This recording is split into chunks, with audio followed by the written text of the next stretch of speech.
ഞാനും ഒരെണ്ണം വലിക്കാടാ. വേണ്ട വേണ്ട വേണ്ട, ഒരാൾ വലിച്ചാ മതി.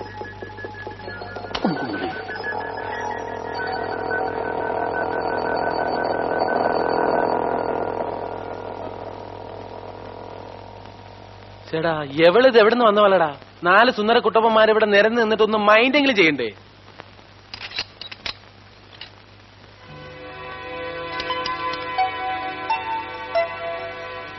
മഹാദേവ, നമുക്ക് ഈ തള്ളയെ കറക്കിയെടുത്താലോ? ആ, നീ കറക്കിയെടുത്തു. ഇവനാവുമ്പോ നല്ല മാച്ചായിരിക്കും. ഞങ്ങൾ അവളെ തന്നെ കറക്കിയെടുത്തോളാം. പറയുന്നത് മുഴുവൻ അങ്ങോട്ട് കേക്കടാ. അവളെ വീഴ്ത്താൻ ഏറ്റവും നല്ല വഴി അവളുടെ മുത്തശ്ശിയാ. മുത്തശ്ശി നമ്മുടെ ആളായി കഴിഞ്ഞാ പിന്നെ നമുക്ക് അവിടെ നിന്ന് എന്ത് സാധിക്കാം? ആ,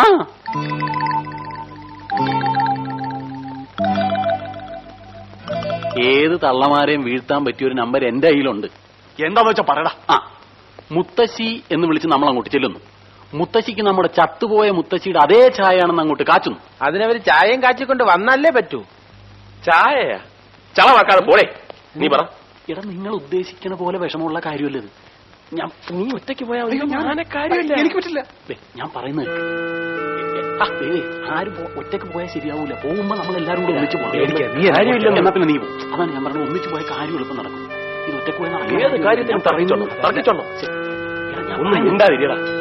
എന്നെ ഇവനെ ഇന്നലെ രാത്രിയിലെ ബഹളത്തിന് അവര് കണ്ടോ ഇല്ലയോ എന്ന് പറയാൻ പറ്റില്ല. ഞങ്ങളെ തിരിച്ചറിഞ്ഞാൽ കംപ്ലീറ്റ് പോയില്ലേ. ഇപ്പൊ ആ തള്ള തനിച്ചേ ഉള്ളൂ. ആരേലും വരുന്നതിന് മുമ്പ് അവരെ അടിച്ചൊതുക്കി ചാക്കി കയറണം. നിനക്കതിനുള്ള കഴിവുണ്ട്. നീ പോയാ മതി. അയ്യോ എന്റെ ദൈവമേ,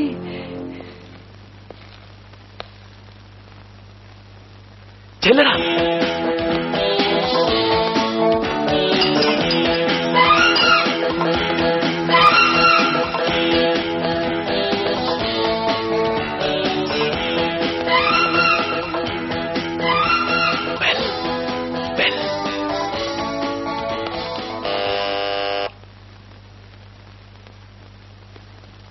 ഒന്നൂടടി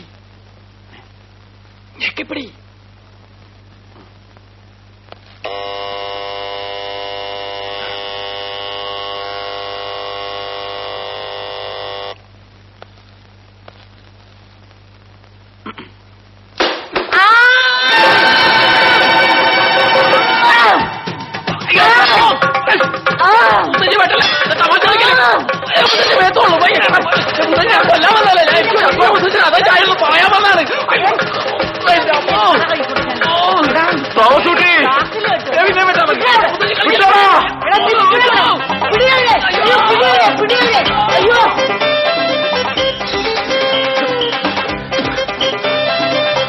അവന് വെട്ടുകൊണ്ട് കാണുമോ?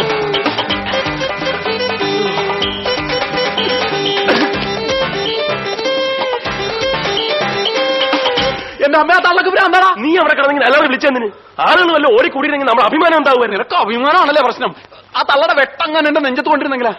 കൊണ്ടില്ലല്ലോ, കൊണ്ടിരുന്നേ കാണായിരുന്നു. എന്ത് കാണായിരുന്നു? എന്റെ നെഞ്ചത്ത് വെട്ടുകൊള്ളതാ. അല്ലല്ല. നീ ഇപ്പൊ ചൂടാവുന്ന എന്തിനാ? നീ തന്നെയല്ലേ പറഞ്ഞു നിന്റെ മുത്തശ്ശിയാണ് വളച്ച വളയുമെന്നൊക്കെ. അങ്ങനെ പറഞ്ഞെന്ന് വിചാരിച്ച് ഒരാപത്ത് ഒരു മോടിക്കളയാവോ? എടാ, അതൊരു ആപത്താണെന്ന് ഞങ്ങൾക്ക് മനസ്സിലാവണ്ടേ? നീ അവരെ വളയ്ക്കാണെന്നല്ലേ ഞങ്ങൾ വിചാരിച്ചത്. പോടാ ചതിയന്മാരെ, തെണ്ടികളെ. ഗോവിന്ദൻകുട്ടി, ഇനി എന്തായാലും നമ്മൾ പിന്മാറുന്ന പ്രശ്നമില്ല. അവൾ ഈ നാട്ടിൽ കാല് കുത്തി അന്ന് മുതൽ അവൾ നമ്മുടേതായി. ഇനി അവളെ വിവാഹം കഴിക്കുന്നത് നമ്മൾ തന്നെ ആയിരിക്കും. നമ്മളോ? നമ്മള് 3-4 പേരില്ലടാ. അതിനെന്താ, പഞ്ചപാണ്ഡവന്മാർ 4 പേരും കൂടിയല്ലേ പണ്ട് ദമയന്തിയെ കെട്ടിയത്? ദമയന്തി അല്ലടാ, കുന്തി. കുന്തിയെങ്കിൽ കുന്തി കെട്ടിയല്ലോ, അതേപോലെ ഇവളും ചെയ്യട്ടെ അല്ലേ മഹാദേവ? ഓടാ. നമ്മളെന്ന് പറഞ്ഞാൽ നമ്മളെ 4 പേരെയും കൂടെ കെട്ടാല്ല, ആരെങ്കിലും ഒരാള്. ആ ഒരാൾ ആരാണെന്ന് പറ.